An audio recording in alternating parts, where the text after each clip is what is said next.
I'll try to get through this morning's video without accidentally almost dropping an F-bomb. Hey, I'm Dr. Patty Barch. I'm a traditional naturopath, founder and owner of Naturally Unbridled Wellness and naturallyunbridled.com, where we focus on wellness solutions, not disease management. This is Down the Ridge with Dr. Patty. This is not medical advice. It's for entertainment purposes only. Nothing I say is true. Don't listen to me. So this, I guess, is my Thanksgiving food week video week.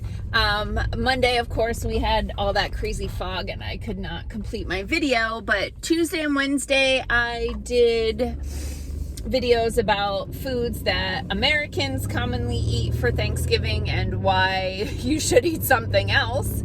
And then yesterday I gave you some recipe ideas, and then today I just wanted to add a couple of things just for consideration, and one was for dessert. So a lot of people are gluten-free, and they might be gluten-free for a variety of reasons. Certainly there are a lot of people who are sensitive to gluten, whether they have celiac disease or just a gluten sensitivity. I'll do a video about gluten. I'll have to try to remember to add that to my long and growing list of topics to cover in these videos. But anyway, that can be a challenge for some people on Thanksgiving to have dessert, right? So I'll give you an idea about a quote-unquote dessert that I make. I am not a baker. It requires way too much precision and patience.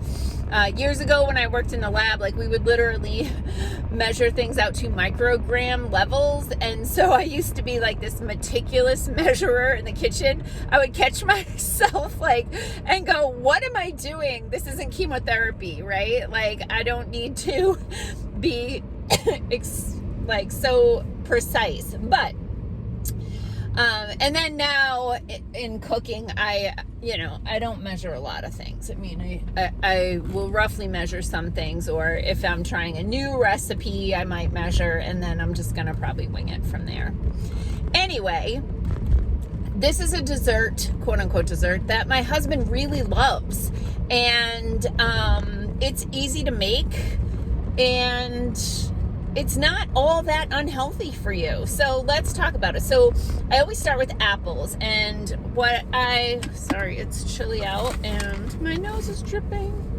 I always start with apples, but I was hoping that you guys could pop in the comments the type of baking apples that you like to use. We actually have a small orchard, and we get a variety of apples that we have no idea what they are because the trees were planted long before we acquired the orchard, and so we just bake with them, and sometimes they turn into complete applesauce, and sometimes they hold up well, and I have no idea what I'm gonna get. But anyway, if you know good baking apple, please drop it in the comments. So I'll peel the apples. Sometimes the texture of the peel can get kind of coarse in baking, but it's not required that you peel them. The other reason that I peel them is I'm typically using wild apples, and you gotta look for worms and stuff, in those things. So I peel the apples, and then I'm gonna use an apple core slicer, one of those circular things that you just push down over the apple. And so typically what I'll do is I'll do that first. That'll save me from having to peel segments that have a worm in them. But then I just easily peel the segments with a paring knife. And I don't measure the apples, guys. I just do enough to put in the casserole dish of the size that I'm making. So core wash first. Please use organic apples if possible, because apples have some of the highest levels of pesticides in the produce department, and it's hard to wash it off because they coat the apples in paraffin wax or a peel or some other coating to give them a longer shelf life. So they're actually sealing in the pesticides. So there are certain foods that whenever possible you should always buy organic, and apples are among them. EWG.org, look up the Dirty Dozen and the Clean 15. That will give you the 12 foods in the produce department that have the most pesticides and the 15 foods in the produce department that have the lowest level of pesticides. So you'll know which ones you really should buy organic and which ones not necessary, but organic when possible. Okay, so core and slice and peel the apples, throw them in a big mixing bowl. Then then I don't measure, guys. I'll sometimes use pumpkin pie spice because, first of all, I hate pumpkin pie. I don't eat it, but I buy pumpkin pie spice because it's a nice blend of like cinnamon, nutmeg, coriander, these nice savory fall flavors. And so I'll use that in an apple crisp dish. So I just put in enough, toss it. I will put a little bit of salt in there. Salt does magical things, and not Morton's iodized salt. That stuff is not my house. But I will put a little pinch of salt in there. And then, optional, I'll throw in a bag of frozen cranberries or other berries. I've got a couple crisps in the freezer now that I think I used blueberries, like an apple blueberry crisp. Anyway, you throw in a bag of frozen cranberries, and then I'll use maple syrup. I feel real maple syrup, not the kind that is in the freaking grocery store that is like, it's corn syrup with maple flavoring, but you don't know that. Like, I don't know. Oh, here comes that stupid school bus again. All right, trying not to swear. Okay, what else? So I'll toss all that together and then put it in butter coated or coconut oil coated or parchment lined casserole dish. So I'll put, this guy's a pain in my butt. Of course, I've been going to work early because we're a little short staffed, and so he probably does this every day and is wondering what the heck I'm doing. Regardless. Okay, then you want to make a topping.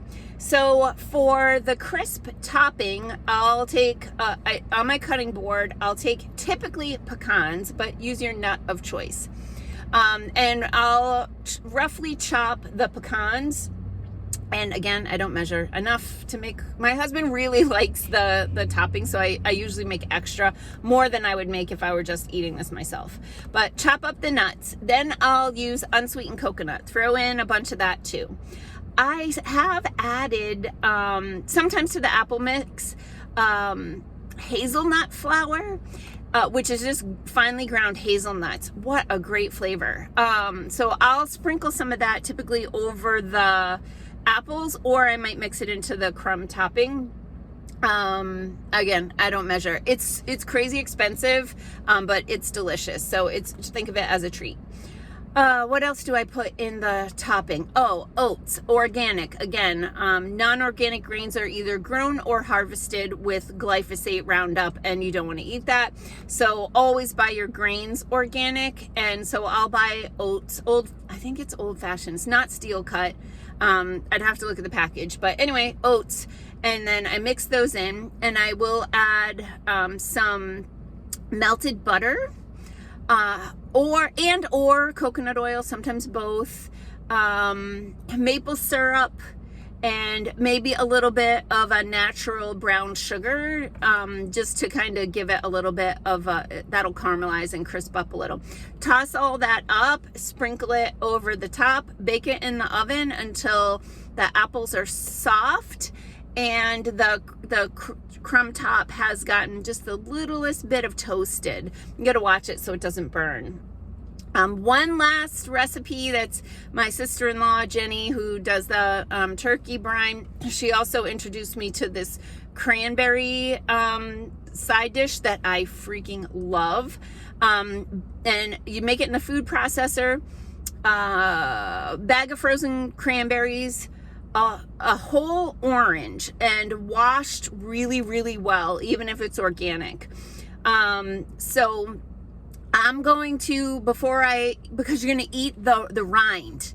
Okay, so I scrub it really good. I spray it with vinegar. I run it under hot water. I scrub it with a scrub brush, get it as clean as possible. And then, maybe half or quarter that, throw that in the food processor too. And then I'll use a little honey on this one.